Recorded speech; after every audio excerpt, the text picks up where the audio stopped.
All right, so we are in the middle of chapter 19. We have to finish up the rest of the territory. Asher, Naphtali, Dan.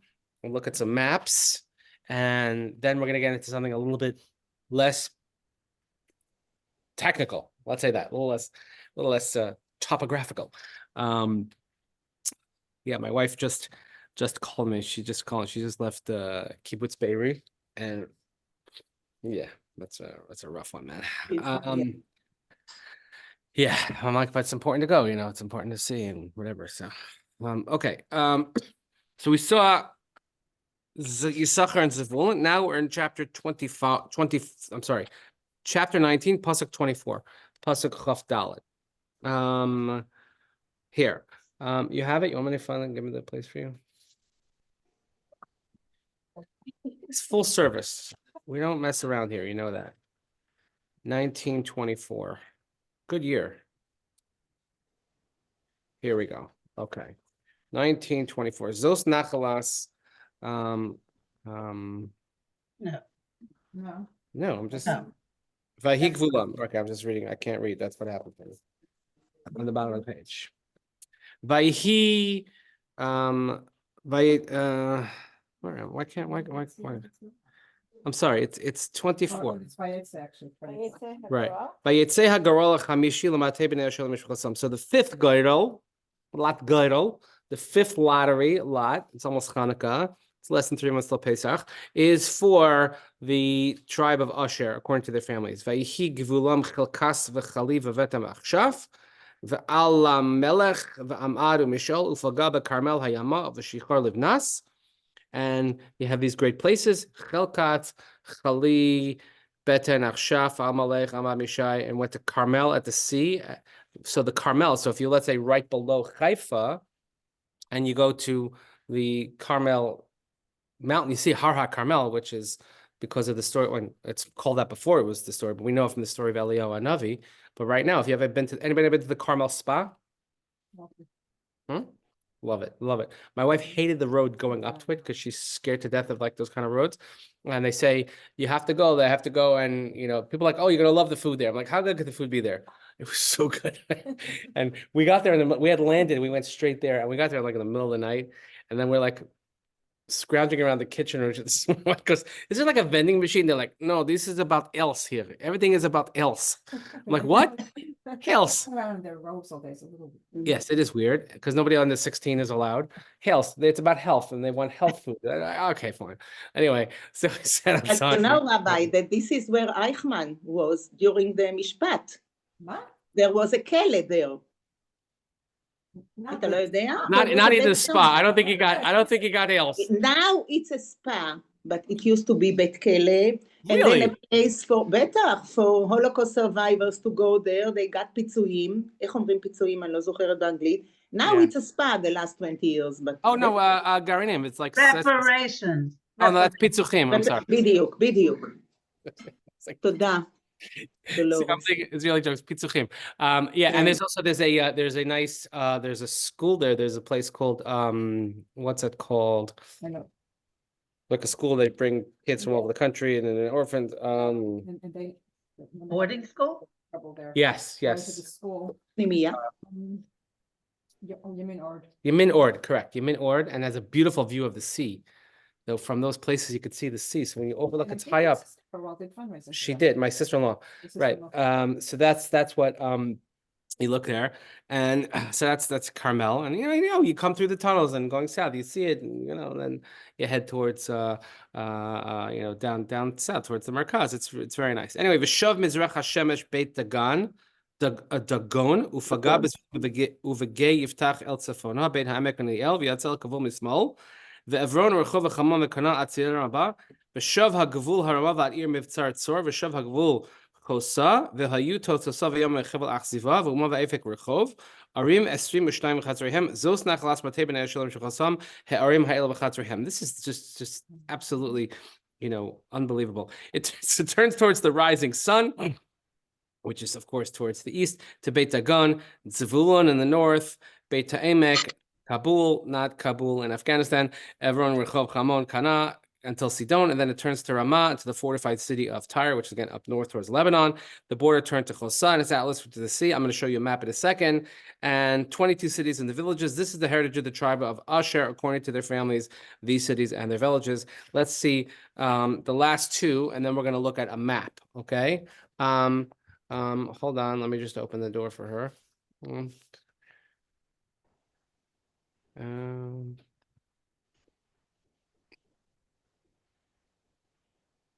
Amazing. See that? Very fancy. I could see you. It's not that, because you know, we want to make it very hard for the terrorists to get into the shul. They're gonna give up after like 2 rings and say, yeah. Good morning. Okay, so now let's see Naphtali. The Shabbos is a problem though with terrorists. Shabbos, because I don't have this, I can't use it. It's a big problem. That's why we have Randy. Randy. Don't worry, something recorded. Remind me to say something afterwards about something, but okay. So then something about something that can't be recorded. Ixnay on the recording rate. Livnei Naphtali. Yatzak. Livnei Naphtali Mishakosam. So now we have the 6th goral for Naphtali, according to the last one. If you want a thing behind me. Vahi gvulam mechilef me'elon b'tzananim va'adami hanekev yavne el adakum. Vahi totzotzov hayardain. Over here behind me, you're gonna need a thing. V'shav hagvul yama aznos tavor v'yatsa misham chukoka ufaga bezvul menegev asher paga miyam yehuda hayardain mizrach hashemesh. So here it talks about where they kind of board, where they hit each other. Chelef elon b'za'ananim. That's a pretty good one. Adami nekev yavnil lakum, and it outlets to the Jordan. Then the border turns west to there to Chukok. It went to Zvulun in the south, Asher in the west, Yehuda and the Jordan towards the rising sun. So it was like pretty surrounded. And here they're fortified cities. V'arei miftzar, Hatzidim tzer v'chamas rakas v'kinaret, Adama rama v'chatzor, Kedesh edrei v'ein chatzor. Some of these are biblical, like the words edrei is there, and Kinneret. V'yirun migdal el v'charim v'anak beit shemesh, arim t'shai v'chatzrehem. And you have those cities, and they're 19 in their villages. So these are the heritage of the tribe of Naphtali. Again, this will all come into perfect sense once I show you the map, and you're gonna be like, oh yeah, I know what you're talking about. The last one, Dan. Lamate b'nei Dan, l'mishpachasam yetzagal shvi. So the 7th lot goes to Dan. V'higvul nachalasam tzara'a eshtaol ir shemesh. Eshtaol, we know also biblically speaking in the story of Shmuel and Navi, and we have Eshtaol. Sha'alabin ayalon v'yitla. Okay, so Yeshivat Sha'alvim is in Nof Ayalon. What? Oh, Sha'alvim? Shalavim, the yeshiva? Yeah. Yes, a mem. Is that Shalavim? Yeah, mem, no, it's no big deal. Yeah. Oh, yeah. Sha'alvim. That's exactly how you spell it. Yeah. People always think it's Shalavim, right? And the worst thing, they made a girls' school now, which is on top of like the Malcha Mall, if you go all the way up on the hills there. And I hate it when you call it Sha'alvot.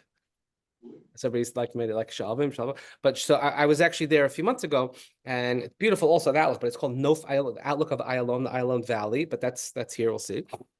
Okay. Elon Tibnan Ekron, El Teke V'Givton Va'alat, V'Yu B'nei V'Yehud. Yehud, by the way, which we know also is there. B'nai Brak, right? You know what's in B'nai Brak, like on the edge of the Coca-Cola factory. The Gat Rimon, and if you go in the gas station right on the road into B'nai Brak from Route 4, it's one of the best falafel places in Israel. In the gas station, you're like, how could there be a great falafel in the gas station? Trust me, some of the best falafel in Israel is found in gas stations. Could you imagine in your life eating at a gas station in America ever? Anything? No. I had to go to 7-Eleven because, like, you know, my kids needed like their Slurpee fix, and you know they have that thing that like rolls the hot dogs. I'm thinking like, how can any human being ever eat that in like ever? Like, is there a law like how long they could stay in there and when they could take them off? Right? There's got to be some nasty. And I miss our nice fancy 7-Eleven, which is still empty for like 15 years in town center. That was nice. The guy was so nice. The guy's name was Lucky. He was so nice. They even had like a little Pashkas section there. Just easy to get in and out. But now, like over there, it's like, oh, anyway, big time suburban problems. Big time, big first world problems. Okay, so then you have Meha Yarkon, Arakon, the Mulyafo, Yafo, Yarkon, right? You heard of the Yarkon River, Yafo, things like that. And then Bnei Brak, these are all the general area. Again, we're going to look at it in, and it could, I wonder why, if it's possible, I have to look into it, but if you remember that it's all different now, but it used to be that the main bus line in Israel was Egged. The local buses in Israel were Egged, but if you went to Tel Aviv area, the main bus lines were Dan. Even the bus companies are biblical. The buses love the Bible. Amazing. Okay, now they have so many different companies and they all take the same Ravkav and whatever. I have a Ravkav actually. I know how to use it. Vayetzik will b'nei mehem v'yalu b'nei dam yachum im Leshem v'yichdu asav yakol sol fichar v'yeshu asav v'yeshu ba v'yikulu Leshem dan kashem dan avihem zos nachlas b'nei dam mishpachasam mermel elachashem. Interestingly, here we have actually that they battled for one place. The boundary was not sufficient, so therefore they ascended. They battled with Leshem. They conquered it. Smarty by the sword, I guess, as opposed to earlier when they said, well, we don't have enough room. And Yehoshua said, well, go fight for it. You have empty space there, go take it. And they did. So here they didn't have to wait to be asked or to ask. They took possession of it. They changed the name of Leshem to Dan after the name of Dan, their ancestor. This is the heritage of the tribe of the children of Dan, according to their families, these cities and their villages. So here we go.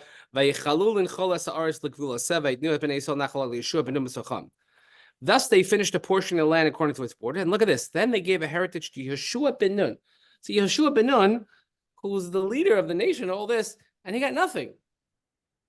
But he didn't get nothing. It's just he was waiting until everybody got theirs, and then they gave specifically. And this is specifically because Hashem promised directly to Yehoshua and to Kalev that they would have a special inheritance. Kalev, we saw earlier, he's already in his 80s, and we saw that he got, of course, the land of Hebron and Kiryat Arba, and now they gave here to Yehoshua within their midst. And why? Because it says, Al pi Hashem nasnu lo asa'ir asher she'olas timnas serach bahar Ephraim, vayivnes ha'ir vayishev ba. By the word of Hashem, they gave him the city they requested, which is Timnat Serach and Har Ephraim, which he built and he dwelled there. And they say that also that it really turned into something special. And to finish this chapter, Eila hanechalos asher nichalu al Azar kohen v'Yehoshua ben Nun v'Roshei havos lamatos b'nei Yisrael b'Garol b'Shilo lifnei Hashem Pesach al Moed v'yichalu mechalek es haaretz. So these are all the inheritances. You have Elazar, you have Yehoshua, the heads of the tribes, and they did it with a lot, and they did it in Shiloh. So if anybody has any question about what's going on here, we have all the bigwigs and all the important authorities to determine who should get what, and then after that, vayichalu. So it's an interesting sort of reprisal of something that we see throughout the Chumash, all the way back to Bereshis, is that when we do something major, we have to stop. We have to state when we stop doing it. Right, so the first time we have it is Hashem created the world in 6 days. Vayichlu Hashem haaretz v'chol tzva'am, etc.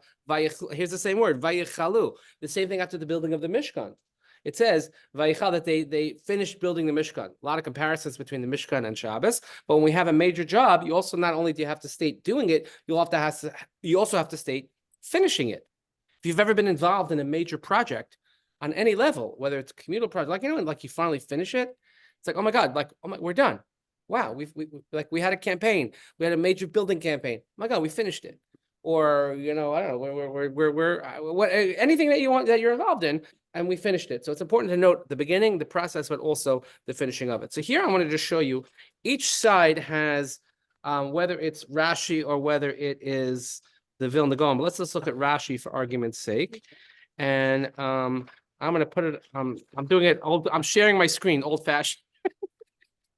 But you could just see here the areas, if you could see it, it's not that hard to find, but you see how it's outlined.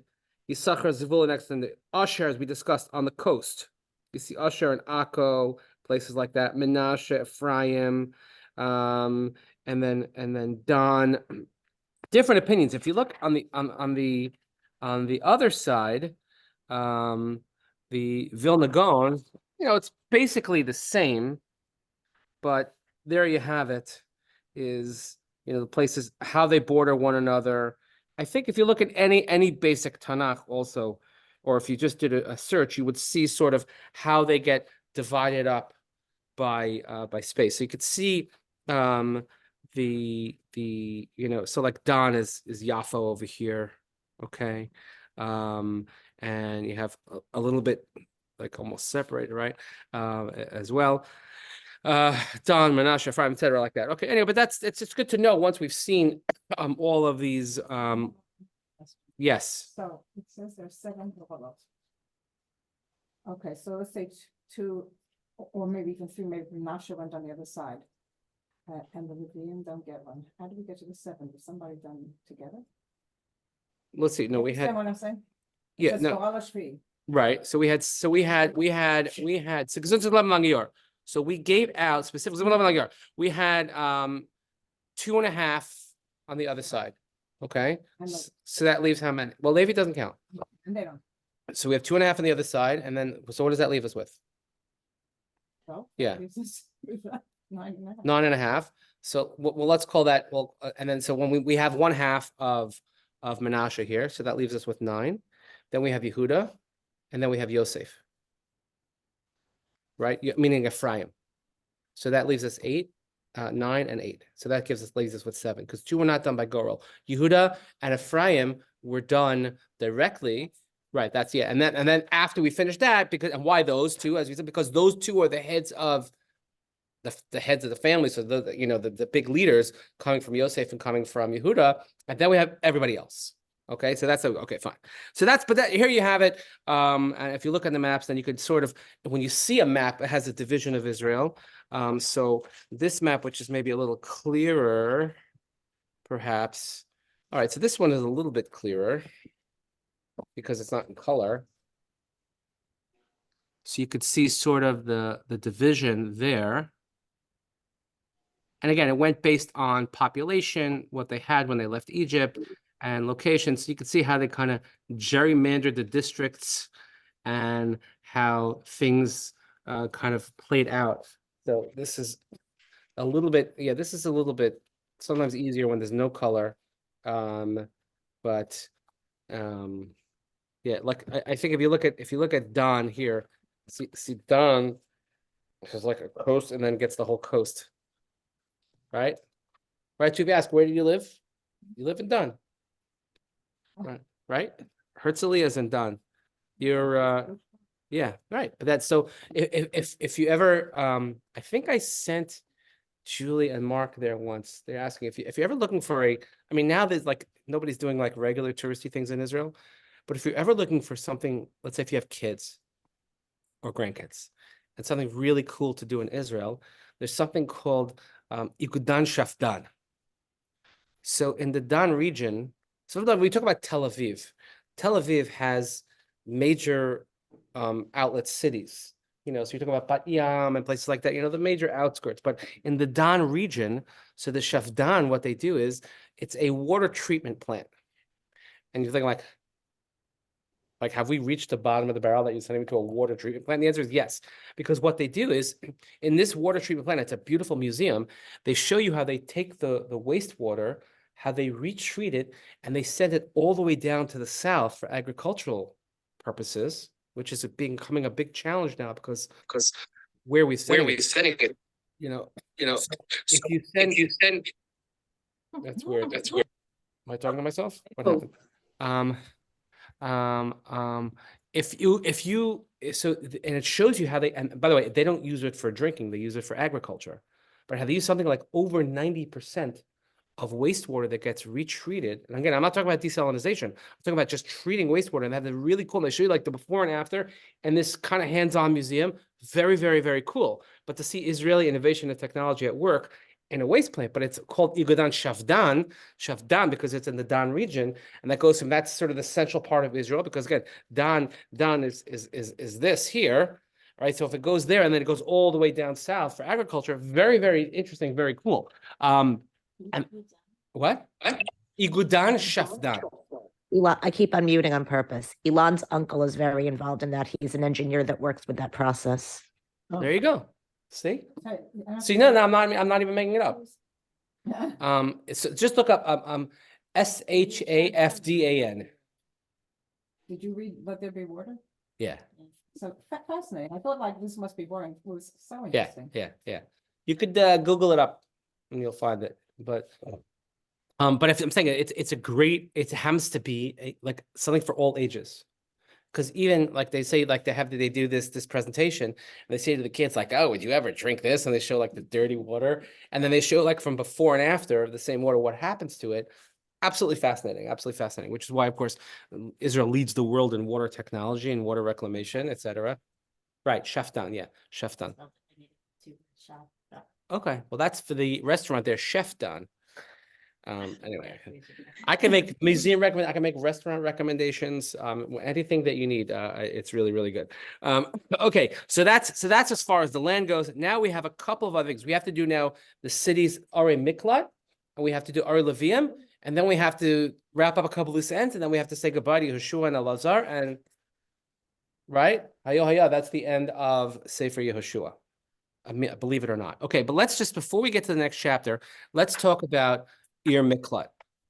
Ir Miklat is something that's mentioned a couple of times in Bamidbar and in Devarim, and that Moshe commanded Bnei Israel that when they come into the land of Israel, they had to separate 6 cities of refuge. In fact, the way the Gemara describes it, it's a Gemara in Makos, in the second parak of Makos, is that if you would look at the country as a whole, they would equidistantly space them, so you had them like 1, 2, 3, 4, 5, 6. And because much of the population, or a lot of the population, lived in Transjordan, so 3 of these cities were found in Transjordan. Now, what is an Ir Miklat? What is a city of refuge? Please do not confuse that with what we talk about today with sanctuary cities or refuge cities. Nothing like that at all. I promise you, nothing at all. So we have an interesting halacha that if a person kills someone else b'shogeg, okay? Now, it was used for other things well, but the primary reason, if you killed somebody b'shogeg. So, before I ask you a question, what does the word b'shogeg mean? Accident. Ta'ut. Ta'ut, by act. What does ta'ut means by mistake? Negligence? By mistake? Okay. You had the best answer of them all. I'm just saying we shouldn't say anything. No. First of all, you should know this, learning with me for years, and I say to all my children, if I ever ask a question, the answer is always, it depends. It depends. So normally we hear the word b'shogeg when it comes to Shabbos. On Shabbos, we're prohibited from performing malacha, okay? So let's take something really basic, okay? You're not allowed to light a fire on Shabbos, okay? I'm not talking about turning on the light. I'm talking about you cannot take a match, and everybody agree with me? No arguments there, okay? You cannot take a match and light a fire on Shabbos. If somebody does so in front of 2 witnesses, in other words, so what's the punishment? Okay, what's the punishment for violating that prohibition on Shabbos? Death. It's a death penalty. Skila. You get stoned. Right, it's the death penalty because it's a capital punishment for lighting a candle on Shabbos. Oh my God, right? But does that mean everybody who lights a candle on Shabbos gets a death penalty? The answer is, it depends. If you do so in front of 2 kosher witnesses, and the kosher witnesses, they say before you light the candle, say, by the way, don't do that. Do you know that if you do that, you're in violation of Lo Savar Reish B'chol Moshe V'Sichem, and you have to quote chapter and verse. And the guy has to say, yeah, I know that, and I'm doing it anyway, and I don't care. And then they bring him to court. And then the court finds them to be valid witnesses, and they have valid testimony. And then they could say, okay, we're going to kill you. Now, did that ever happen? Who knows? Unlikely. Not the Gemara says that if a court killed in a capital case once in 7 years, it's considered a murderous based in. And then the next opinion says if they did it once in 70 years, a murderous based in. So anyway, there's a lot of technical things that have to happen. What if somebody does it b'shogeg? They always talk about b'shogeg. Now, we often make the mistake and we think that b'shogeg means by accident. B'shogeg means, I leaned on the light switch and it went on. That's b'shogeg. That is not b'shogeg. That's called ones. That is called without your knowledge, without your intention whatsoever. Ones derachmana patre. You are not held responsible for things that are out of your control. Which is one of the reasons that if you look, next time you walk into shul, and especially into the back of the women's section where the light switches are, you'll notice one light switch has a cover on it. And the reason there's a cover on it is that people don't accidentally bump into it and turn off the light. And that covers the spotlights that go over the bima. Okay, the Lutron lights are harder to shut off, but that one is one flat switch. Are they like they have these light switches now with that on off? I don't really know where it is. Is that connected to that? Ish, from that, ish. you know, that. Garama, Tzomet. Yes. That's all connected to that. Now, so then if that's onus, what is shogeg? So shogeg in the laws of Shabbos means I lit the fire. Do you know that you lit? Yeah, I know that I lit a fire, but I wasn't aware of one of two possible things. A, I didn't know that it was prohibited on Shabbos, or I didn't know that it was Shabbos. That's b'shogeg. So if a person violates a law on Shabbos b'shogeg, then the punishment or the repayment for that is what's called a carbon chatas. You have to bring a sin offering. Okay, carbon chatas. That's when we say b'shogeg in Hilchos Shabbos. In other areas, b'shogeg, especially when we talk about killing somebody b'shogeg, how do you kill somebody b'shogeg? It's like, oh, I know I killed him, but I didn't know that it was wrong, or I know I killed him, but I didn't know he was alive. Like, no, it doesn't work like that. So the Gemara has all these different possibilities where I think instead of saying the word by accident, I think use the word unintentionally. No, use the word negligent and use the word accident. And you said mistake. Well, definitely mistake. Either way, definitely non-intentional and definitely careless. So, but if a person kills somebody b'shogeg without intention, not by accident, but without intention, meaning, so then the Gemara debates, is this closer to accident or is this closer to negligence? So we have all differences of opinion there. And they give a case of somebody who's chopping wood, and the Torah gives that example. You're chopping wood in the forest, and the hammer, the head of the axe flies off and hits somebody and kills them. So then the Gemara goes through a whole gymnastics of, was he in the up part of his swing? Was he in the down part of his swing? Like only a Gemara could do, which makes people love Gemara.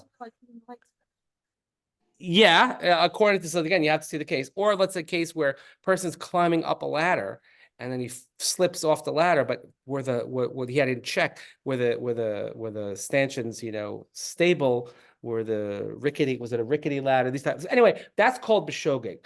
If a person kills b'shogeg, if it's determined that it's b'shogeg, or until it is, he has to then flee to what's called an ir miklat, a city of refuge. Now, why does he have to flee to a city of refuge? Why can't he just stay at home until he awaits judgment?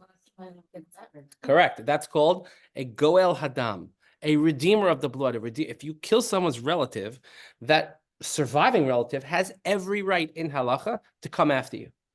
And by the way, even in an intentional murder case. But this is where we get the game of tag from. Right? What happens when you play tag? No, I'm safe. I'm on home base. It's a biblical game. Ir Miklat is a home base. Ir Miklat, if you're in the Ir Miklat, then you're safe, and you have to live there. And it's all in the second chapter in the Gemara in Makos. And you have to live there. And if you're a Rebbe, you have to take your students there, and you take your family there. How long do you have to live there?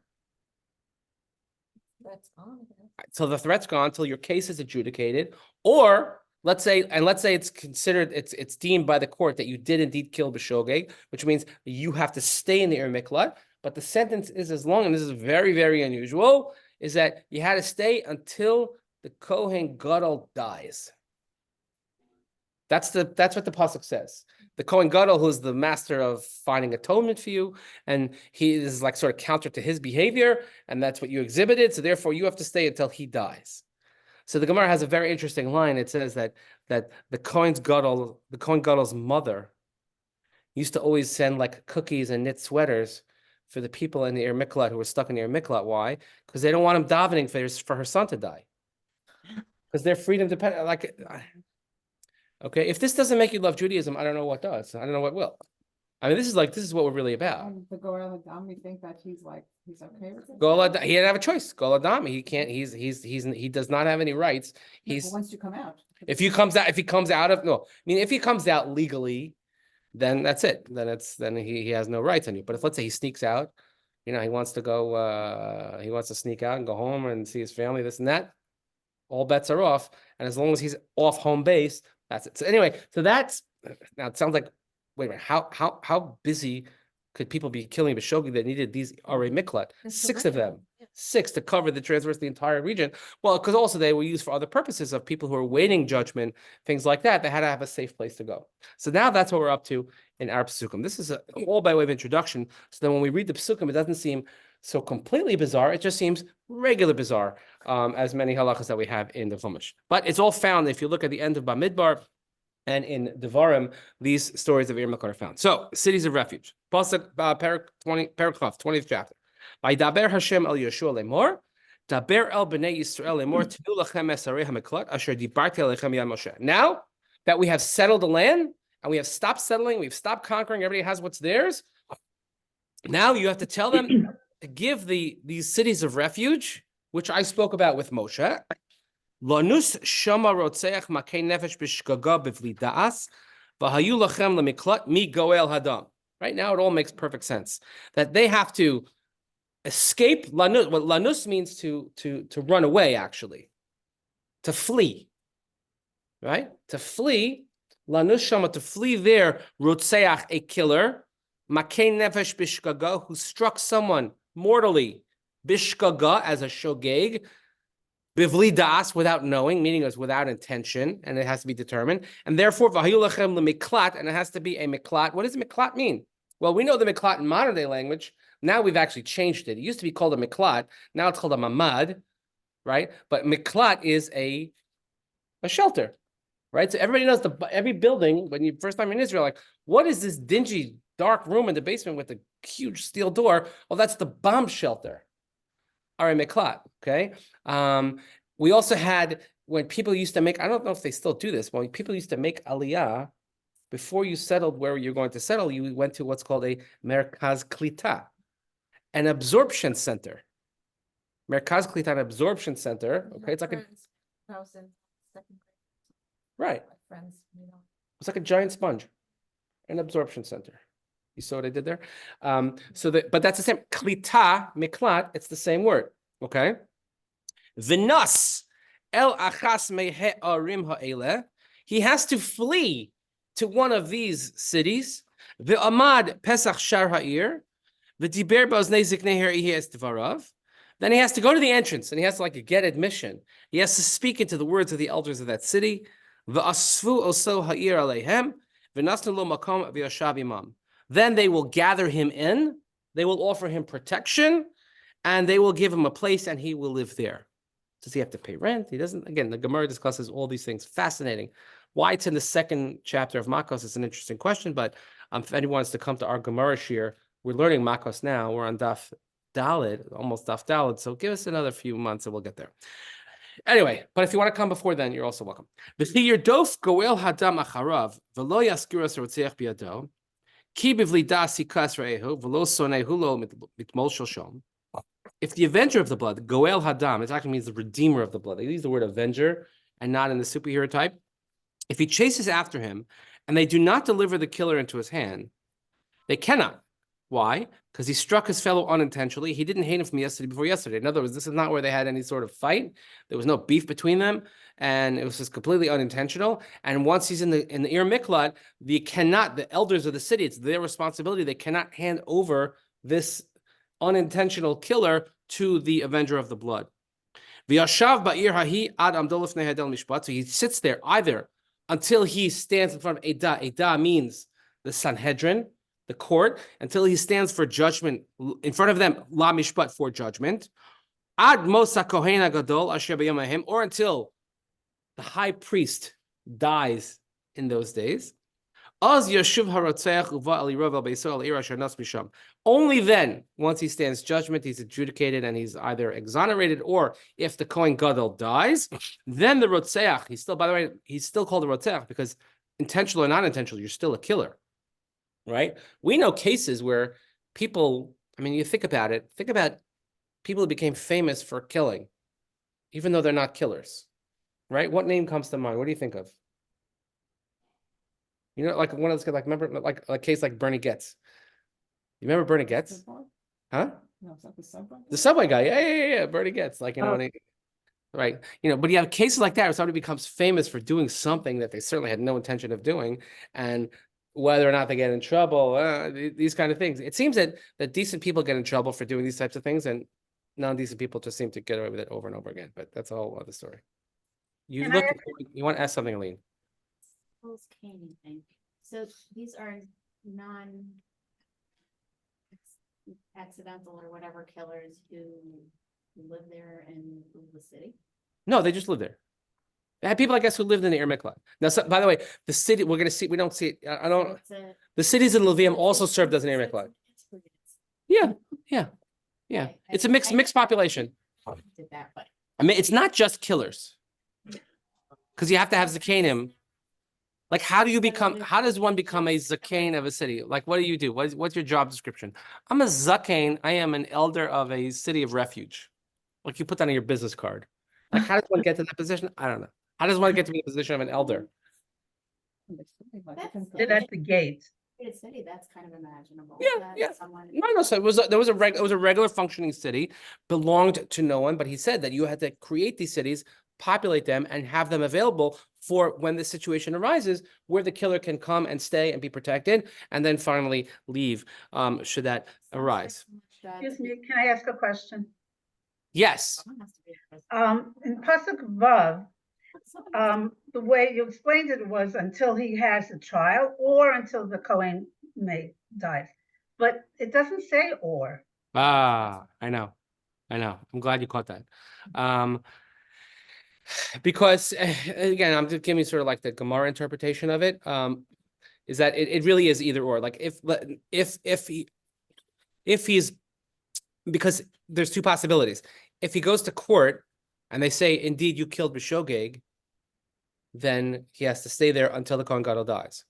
If he goes to court and they say, no, you didn't kill B'shogeg at all, you're not even in the Shogeg category, then he can go free. Right? So one of those things has to happen. But that's a Exactly. If you kill Bachavana, then he can go free. no, if you kill B'chavana, that's what then they kill him. Let's say it's not even B'shogeg. Let's say this doesn't even, it doesn't even, no, it doesn't even fall to the Shogeg classification. Real onus, right? You know, like doesn't meet the criteria, right? It doesn't meet the criteria of even B'shogeg, which again the Gemara goes to. Now, I always wonder, like, did these cases actually ever happen? But what was almost again? Real accident by accident, something beyond your control. Like there's nothing you could have done. No fault, right? No fault. We have no fault insurance. You know, I don't know. Things. He could have been aware of lights. Right. So that's all these. I think it's a very fine line. It's a very fun. That's why you should come and learn the second chapter of Makos with us. I'll invite you personally to come study the Gemara with us. It's a lot of real estate dedicated to a very specific need, right?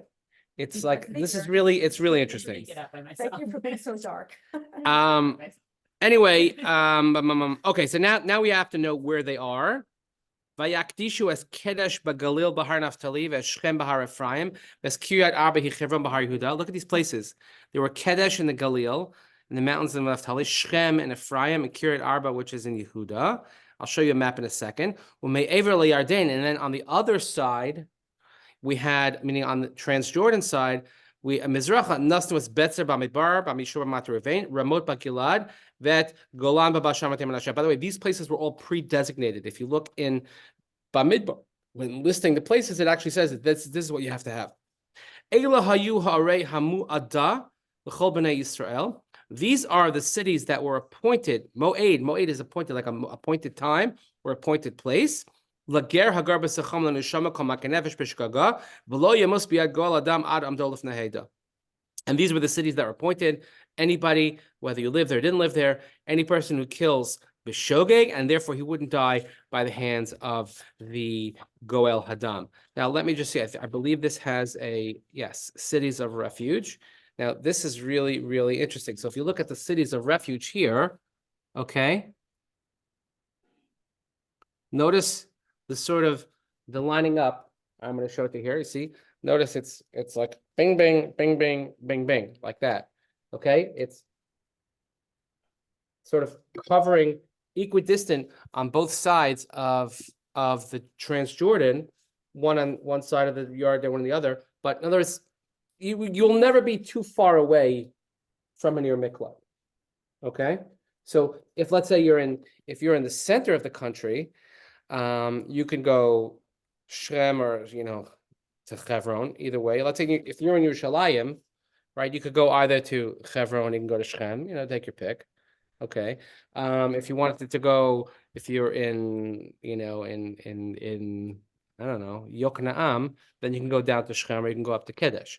But the same thing appeared on the other side as well. So here you have everything is coming into focus now as far as the cities being settled. So that's cities of the Ir Miklat. So now when we get to Parshas Matos Maseh later on in the summer, and you'll see it in Devarim as well, you're going to see now, yeah, I know about those cities, and the names will actually, it says Esbetzer Bamidbar, Vesram Bagilah Babashan. Those are actually named in the Torah, and they follow through. So again, it's part of Moshe. This Moshe commanded to Bnei Yisrael. Yehoshua following through on the commandment that Moshe gave to Bnei Yisrael, and now they put these cities in action, and they were used for. And we'll see. By the next thing we have is the Ari HaLeviim. There are 42 cities of the Leviim, which also, by the way, could serve as an Ir Miklat. If somebody, like if you walked into an Ir Miklat, that is it different in any way than a regular city? Some say it was fortified. It certainly had a marking that they know, like home base. But living there. I don't know. I ain't never been. Maybe we should go on an Ir Miklat tour. Let's go. Except the only problem is you have to go to Hebron, you have to go to Shechem. So they are regular cities, and now I don't think, ironically, that those are the places where we'll have the least amount of safety, probably. If you went, certainly Shechem. I mean, Hebron, we have an enclave there, but Shechem, you can only go once a month on Rosh Chodesh. People, they have the army lets people go to the caver of Yosef Atzadik, which is in Shechem. If you stand on top of Har Grizim and there's a lookout where you could see into Shechem, you could actually see the tomb of Joseph. And every other month they decide to desecrate it, then we have to go fix it, whatever. I have never been in Shechem, in Nablus. I don't have any intentions of going all that soon, but if you're up there, like if you ever went to see near Habracha and you go by the Samaritans, if you ever go to Tchina Habracha, by the way, best tchina in Israel, they have like a soft serve machine. You can get like an ice cream cone, really, really good. And you see the Samaritans where they have their Carbon Pesach thing. You can see the whole area where they do it. Really interesting also. The Shomronim, which we discussed a while ago here and then, and they have the giant ears. They keep marrying each other. There's two Shomron cities. One is there and one is down like near the coast. They have gigantic ears. It's like a thing. It's a hereditary trait that they have because they keep intermarrying, so but that's like right next to Har Bracha. Really interesting stuff. Now you can get there easily, by the way, because they built the bypass road. You don't have to go through Hawara anymore. It's only a couple months old. You can drive all the way around on a separate bypass road. You don't have to worry about that. So lots of practical stuff. So I'm telling you, next time you go to Israel, you'll be like, oh, you're going to see the signs. But the most important thing is when you see the different regions and you say, oh, we're in the Binyamin region, we're in the Ephraim region, we're in the Dan region, we're in the Zevulun region. You'll be like, oh, now I understand why, or even why the bus lines are called Dan and Tel Aviv, like that. All of that comes into focus. That's why it's so important to learn these psukim. So we'll see next time, God willing, the cities of the Levites. And then we have to say, finally, we say goodbye to the 2.5 tribes who did their job of saying, okay, you had to go help them settle, and then you can go back to your families, which they did. And he says goodbye, and then we say goodbye to Yehoshua, and then we say goodbye to Sefer Yehoshua, and then we'll take it from there. So everyone have a wonderful day. I hope you, in Florida, I hope you're managing just with the freeze, because it's only 60. I hope you're doing okay.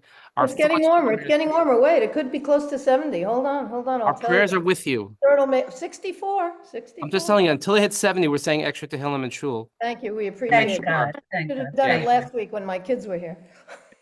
That's just praying that they should leave. Yeah, well, whatever. They left. Okay. Have a good day. See ya. Thank you. Thank Bye. you, Rabbi.